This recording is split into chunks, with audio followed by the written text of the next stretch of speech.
भक्त शिव महापुराण की कथा कर रही है।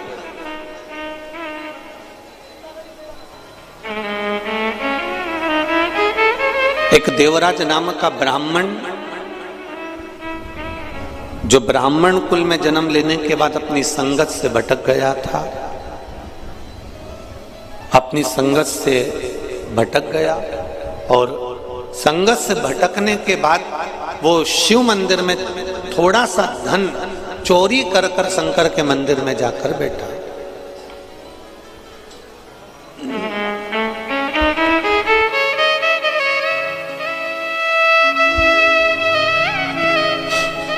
शिव मंदिर में जाकर वो बैठा। अब शिव मंदिर के अंदर जब वो जाकर बैठा, शरीर में ताप था,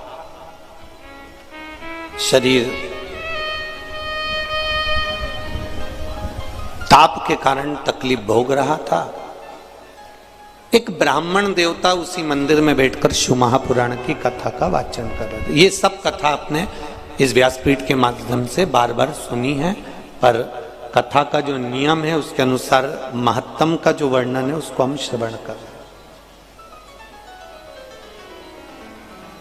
ब्राह्मण का कर्म था कथा कहना, तो ब्राह्मण अपने आनंद के साथ उस कथा को कह रहा है। अब देवराज नाम का ब्राह्मण उस कथा को कितना ले रहा है ये उसके ऊपर।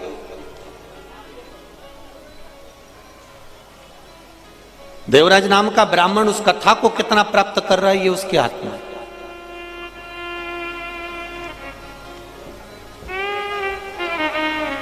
₹100 लगाकर ऑटो में, 150 रुपए खर्च कर कर ऑटो में आप इतनी दूर कथा सुनने के लिए आए। अब ये आपके ऊपर है कि आप कितना ग्रहण कर रहे हैं, कितना प्राप्त कर रहे हैं। भगवान शिव से आप कितनी दिल की बात अपने देव अधिदेव महादेव से कह रहे हैं और भगवान शंकर से अपने हृदय से गुणगान कर रहे हैं। आपने लगाया ₹100 ऑटो में खर्च कर दिया, उससे कह दिया भैया मुझे वहां तक छोड़ी आना, वो छोड़कर चले भी गया। आपने पति से भी कह दिया कि मुझे वहां तक छोड़िया, मुझे वहां तक ले जाओ। आपने अपने बच्चों से कह दिया मुझे कथा के स्थान तक छोड़िया।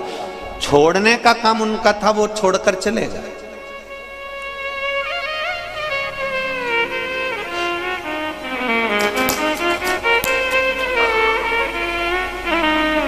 भेजने का काम उनका था, उन्होंने भेज दिया। अब जितने लोग इस कथा में श्रवण करने के लिए बैठे हैं इन पंडालों के अंदर, दोनों तीनों पंडाल और जो बाहर के पंडाल हैं उनके अंदर जहां जहां आप लोग बैठे हुए हो, तो ये अब आपके ऊपर है कि आप इसमें कितना ग्रहण कर रहे हो, कितना प्राप्त कर रहे हो।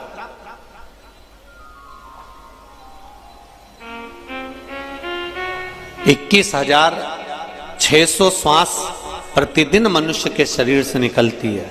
3.5 करोड़ रोम छिद्र ये मनुष्य के शरीर में है और 21,600 श्वास रोज प्रतिदिन निकल रही है। और उस श्वास का बस यही एक क्रम है कि निकलने वाली श्वास तो निकल रही है, श्वास आना जाना तो चालू है, पर हम उस 21,600 श्वास में से कितनी श्वास में हम भगवान का भजन कर रहे हैं, हम कितनी श्वास परमात्मा को समर्पित कर रहे हैं, हम कितनी श्वास में भगवान भगवत नाम का, भगवान के नाम का गुणगान कर रहे हैं।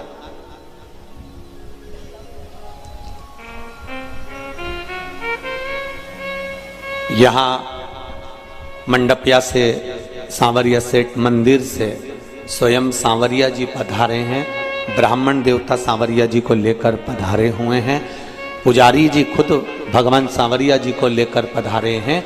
अब ये हमारे ऊपर है कि हम सांवरिया जी का दर्शन किस भाव से करते।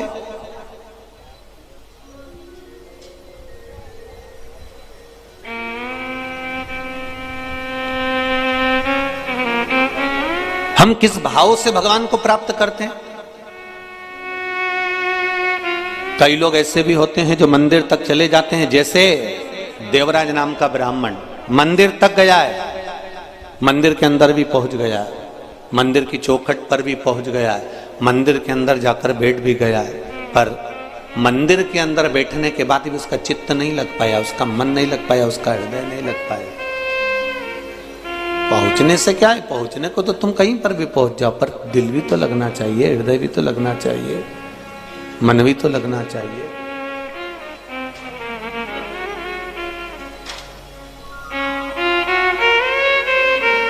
पहुंच गए मंदिर तक। देवराज नाम का ब्राह्मण मंदिर में जाकर बैठ भी गया, पहुंच भी गया। और ब्राह्मण जो शिव महापुराण की कथा का वाचन कर रहे हैं, ब्राह्मण जो शंकर भगवान की कथा कर रहे हैं, वो ब्राह्मण जयघोष भी कर रहे हैं। ऐसा नहीं है, बार बार ब्राह्मण कर रहा है हर हर महादेव, बोल बम का नारा है, जम के बोलो जरा, बाबा एक सहारा है। अब वो चिल्लाए भी, आवाज लगाए भी, बोले भी, पर देवराज की चित्त वृत्ति, देवराज का मन वह नहीं पहुंच रहा।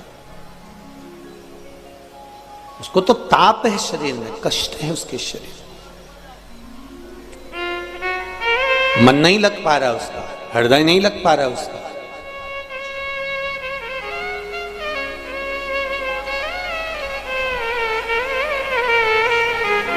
तब देवराज मंदिर से बाहर निकल गया। उसने कुछ लिया नहीं है उस मंदिर से, उस मंदिर से उसने कुछ प्राप्त नहीं करा, उस मंदिर से उसने कुछ लिया नहीं। मंदिर से बाहर देवराज पहुंच गए, एक बेलपत्री के वृक्ष के नीचे जाकर बैठ गए। अभी भी उसका मन, अभी भी उसकी चित्तवृत्ति भगवान के प्रति नहीं है। ब्राह्मण देवता ने जो शिव महापुराण की कथा कही, उसमें उसको लगा कि महाराज बार बार क्यों चिल्ला रहा है, हर हर महादेव क्यों बोल रहा है, और इतनी तेज तेज हर हर महादेव बोल रहा है, मेरा सिर दुख रहा है, और वो चल दिया।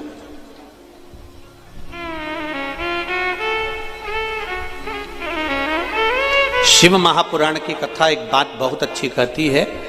शिव महापुराण का कुमार खंड कह रहा है, यदि शिव महापुराण की कथा जहां होती है, जिस क्षेत्र में होती है, उस क्षेत्र से निकलकर कोई व्यक्ति अगर अनायास अंदर कथा स्थल तक पहुंचा भी नहीं है, वो भगवान की कथा में पहुंचा भी नहीं है, वो कथा में गया ही नहीं है, उसके बाद भी वो व्यक्ति केवल मार्ग से बाहर से निकल कर जा रहा है, और कोई कथा श्रवण कर कर जाने वाले व्यक्ति या कथा के मार्ग से जाने वाला व्यक्ति उसके सम्मुख में अगर आ भी जाता है और उसकी भूल से भी दृष्टि उस व्यक्ति पर पड़ जाती है, तो उसकी 71 पीढ़ी आपरूप तर जाती है। मात्र शिव महापुराण के कथा का रसतत्व ग्रहण करने वाले जीव का दर्शन मात्र से ये जीव फल प्राप्त कर जाता है।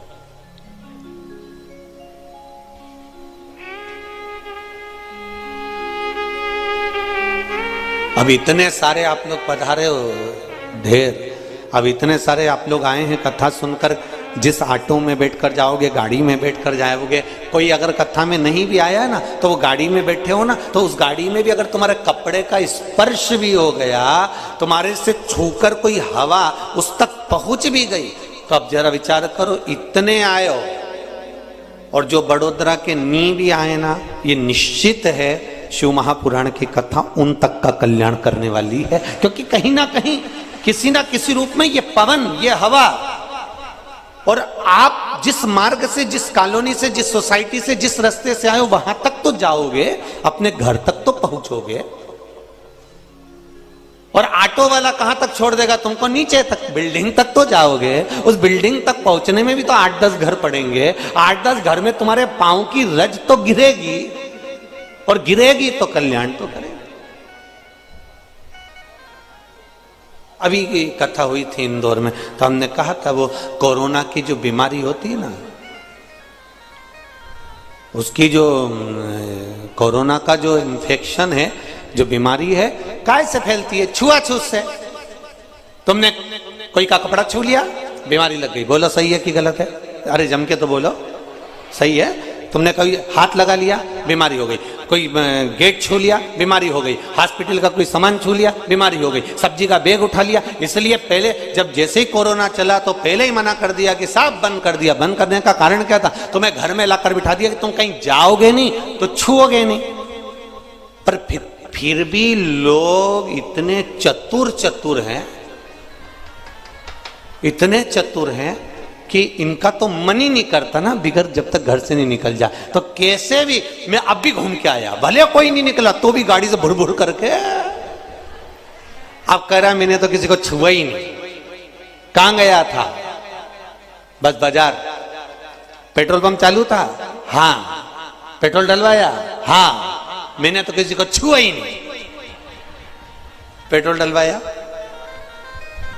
डालने वाले ने ढक्कन बंद करा, गाड़ी टच हुई, तूने अंदर बैठा पैसे का लेन देन करा, बोले छुआया कि नहीं छुआया? भले तुम्हारी दृष्टि में नहीं आया कि मैंने किसी को छुआ ही नहीं, तुम तो बिल्कुल कड़क, मैंने किसी को नहीं छुआ। कई लोग कहते हैं मैंने कभी किसी का बुरा ही नहीं किया। भगवान ऊपर से देखता रहता है, अरे ओ भेरू। भगवान भी कहता है मुझे सब मालूम है, तू ये मत सोच कि तूने किसी का बुरा नहीं करा, मेरे को सब मालूम है। अभी 3 दिन पहले की बात है, बैठा हुआ था बाहर गार्डन में और बैठे बैठे एक मच्छर तेरे ऊपर आके बैठ गया और तूने अब बोल रहा है कि मैंने किसी का बुरा ही नहीं किया। निपटाया कि नहीं निपटाया? अब कहे लोग कहने वाले मैंने किसी को नहीं छुआ, इसके बाद भी हमारे घर में बीमारी आ गई, समझ में नहीं आया, फिर भी कोरोना आ गया। स्पर्श मात्र से अगर कोरोना बीमारी फैल सकती है तो ये शिव महापुराण की कथा कर रही है, सुनकर जाने वाले के मात्र स्पर्श दर्शन उसके चरण की रज से भी मेरे शिव की करुणा हो सकती है, कृपा हो सकती है, ये निश्चित।